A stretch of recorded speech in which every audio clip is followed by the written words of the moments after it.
The IDF has aired footage of Hamas terrorist leader Yihya Sinwar in a Khan Younis tunnel. The footage shows Sinwar's brother Ibrahim leading the Hamas chief along with his wife and children through the tunnel passage on October 10th.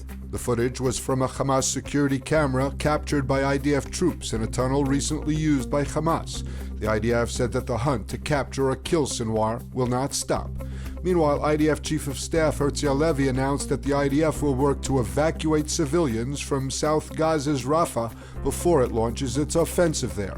Halevi said that the army needs to move more than 1 million residents of Rafah before confronting thousands of Hamas gunmen holding out in and below the city bordering Egypt.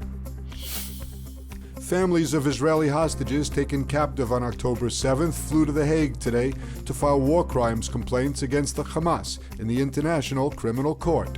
Some 100 relatives of Israelis held in Gaza will submit charges of kidnapping, sexual violence, torture, and other allegations to the ICC. Over the past 4 months, lawyers for the Missing Families Forum, which is representing the hostages' relatives, have prepared a legal submission demanding the arrest warrants be issued against Hamas leadership for the October 7th atrocities. Meanwhile, there were talks held in Egypt for a mediated hostage deal. The Qatari and Egyptian mediated negotiations were attended by the heads of the CIA and the Mossad. An Egyptian mediator was quoted saying that progress toward an agreement had been made, but there was still a great deal of work to be done.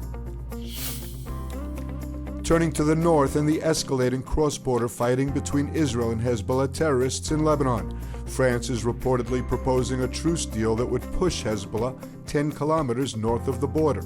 The plan calls for talks leading to a delineated land border with the terror group, remaining inside the UN-mandated buffer zone south of the Litani River, but outside the range of anti-tank missiles. Paris reportedly delivered a written proposal to Beirut and Jerusalem. The three-step plan calls for a 10-day process of de-escalation, ending with negotiations on the long, unresolved delineation of a land border between Lebanon and Israel. Experience the power of truth with ILTV News. If you're looking for quality content and captivating visuals, join our news community and become an integral part of our team as we embark on a mission to unveil the real Israel, dismantling the web of lies and misinformation that surround reporting on Israel. By subscribing to ILTV News, you will not only have access to the latest updates, but you will also amplify our message, creating a ripple effect that carries the truth far and wide.